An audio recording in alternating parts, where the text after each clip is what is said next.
जो कुछ अमेरिका में हो रहा है उसका असर हमारे यहाँ क्या पड़ने वाला है, क्योंकि आजकल हमें तो पहले पता ही नहीं था। अब तो हम रोज सुबह सुबह उठ के बॉन्ड यील्ड भी देखना चालू कर दिए।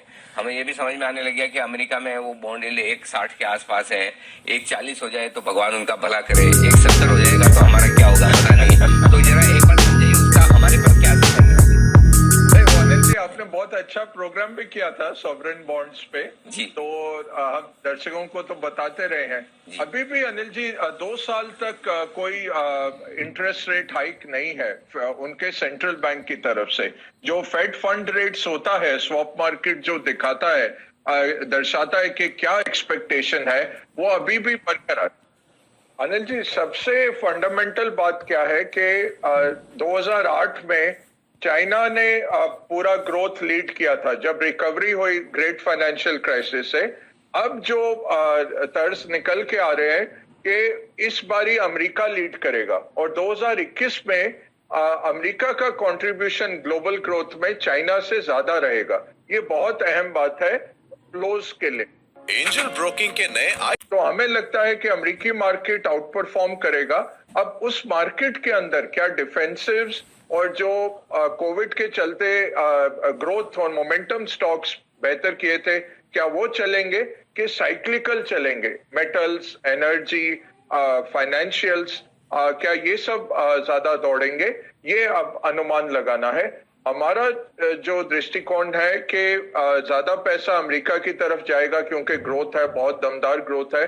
दूसरा, बाइडेन का स्टिमुलस आज उनका लोकसभा पास कर देगा और उनके राज्यसभा ने संडे को पास किया उसको और कल करार हो गया है उसको पारित करने के लिए। तो आज शाम को उनका लोकसभा पास करता है और बाइडेन तुरंत उसको ओके कर देंगे।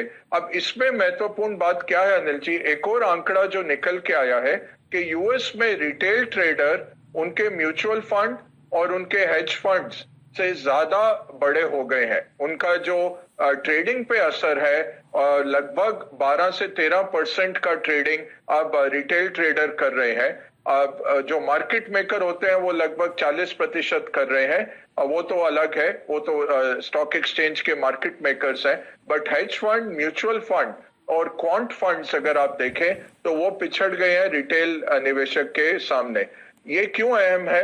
क्योंकि अब लगभग 300 बिलियन डॉलर, 300 से 350 बिलियन डॉलर अगले 2 से 3 हफ्ते में अमेरिकी हाउस होल्ड के जेब में जाने वाला है। एक और 100 बिलियन डॉलर उनकी अनएम्प्लॉयमेंट इंश्योरेंस जो 14 तारीख को खत्म हो रही थी वो फिर से रिन्यू हुई है, वो आ रहा है। अब ये $350 में से डॉइच बैंक ने रिपोर्ट निकाली अनिल जी। उन्होंने एक्चुअली लोगों से पूछा कि आप स्टॉक कितना पैसा डालेंगे। लगभग 35 से 50% पैसा स्टॉक मार्केट में आएगा। तो रफली 150 से 170 बिलियन डॉलर्स अगले 4 हफ्ते में अमेरिकी मार्केट में फिर लगेगा। तो अमेरिकी मार्केट्स को बढ़ाता है, वहां पे फ्लोज बढ़ेंगे और ये रिटेल फ्लोज भी आने वाले हैं। उसके चलते ग्रोथ का गिरना थोड़ा मुश्किल है, बट मैं फिर भी ज्यादा दम लगाऊंगा साइक्लिकल्स पे क्योंकि वो इकोनॉमिक रिकवरी के साथ साइक्लिकल्स चलेंगे। भारत के बारे में अगले सेक्शन में बोलता हूँ। अगर साहब आप बता रहे थे कि हाँ, जो कुछ अमेरिका में हो रहा है उसका असर हमारे यहाँ क्या पड़ने वाला है, क्योंकि आजकल हमें तो पहले पता ही नहीं था। अब तो हम रोज सुबह सुबह उठ के बॉन्ड यील्ड भी देखना चालू कर दिए। हमें ये भी समझ में आने लग गया कि अमेरिका में वो बॉन्ड यील्ड 1.60 के आसपास है। 1.40 हो जाए तो भगवान उनका भला करे, 1.70 हो जाएगा तो हमारा क्या होगा पता नहीं। तो जरा एक बार समझाइए उसका हमारे पर क्या असर पड़ने वाला है। नहीं, वो अनिल जी आपने बहुत अच्छा प्रोग्राम भी किया था सॉवरेन बॉन्ड्स पे जी। तो हम दर्शकों को तो बताते रहे हैं। अभी भी अनिल जी 2 साल तक कोई इंटरेस्ट रेट हाइक नहीं है उनके सेंट्रल बैंक की तरफ से। जो फेड फंड रेट्स होता है, स्वैप मार्केट जो दिखाता है, दर्शाता है कि क्या एक्सपेक्टेशन है, वो अभी भी बरकरार।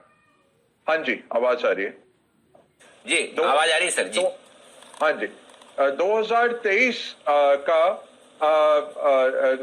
में इंटरेस्ट रेट हाइक पहला होने की उम्मीद है। अब इन्फ्लेशन कर्व को ये समझना अनिल जी, शॉर्ट टर्म में इन्फ्लेशन थोड़ा बढ़ेगा। आज रात को भी अमेरिका का इन्फ्लेशन का आंकड़ा है, आज सवेरे चाइना का इन्फ्लेशन आया जो बड़ा प्रोड्यूसर प्राइस जो है, बट उनका कंज्यूमर इन्फ्लेशन कम हुआ। तो यही है कि शॉर्ट टर्म में इन्फ्लेशन थोड़ा बढ़ेगा, मीडियम टर्म में सप्लाई बहुत ज्यादा है, डिमांड इतनी नहीं है, मीडियम टर्म में फिर गिरेगा, यही मार्केट सोच के चल रहा है। और उसके साथ जो है कि रेट्स हिस्टोरिक लोस पर है, बहुत लो लेवल्स पे है रेट। लोग कह रहे हैं 70% रेट बढ़ गया, वो 70% क्या बढ़ा कि 90 बेसिस पॉइंट का जो अमेरिका का 10 साल का पेपर था वो 1.60 तक पहुंच गया, तो 70% बढ़ोतरी हो गई। बट वो जो 5-6% होता था रेट, वो अभी भी 1.5% के करीब चल रहा है, और वो इकोनॉमी 2-2.5% पचा सकता है, मार्केट और इकोनॉमी दोनों, और वो 2023 तक आने की उम्मीद नहीं है अभी। तो इन्फ्लेशन थोड़ा बढ़ेगा अभी, उसके बाद गिरेगा। तेल की कीमत जो बहुत महत्वपूर्ण है, कल शेवरॉन जो है, जहां पे वॉरेन बफेट ने भी एक बड़ा स्टेक खरीदा पिछले क्वार्टर में, कल शेवरॉन ने कहा मैं अमेरिका में फिर से निवेश करूंगा कैपेक्स में। और अमेरिकी जो EIA है उनका जो बताता है कि कितना उत्पादन होगा, उन्होंने उत्पादन बढ़ाया 12 मिलियन बैरल पर डे। तो ये तेल जब सऊदी बढ़ाते हैं तो ये जो मार्जिनल प्रोड्यूसर्स है अनिल जी, वो सब आने लग जाते हैं मार्केट में। तो ये 70 से और आगे जाना तेल अभी हमें मुश्किल लग रही है, क्योंकि एक डिमांड नहीं है। एविएशन जो है वो अभी भी 40% कम है, ड्राइविंग जो है वो 20% कम है, फ्रेट वगैरह में फिर से लौट आया है, और चौथा है रिन्यूएबल्स की तरफ तर्ज बहुत तेज है। तो ये सब के चलते यहां से 70 से आगे तेल बढ़ना मुश्किल है।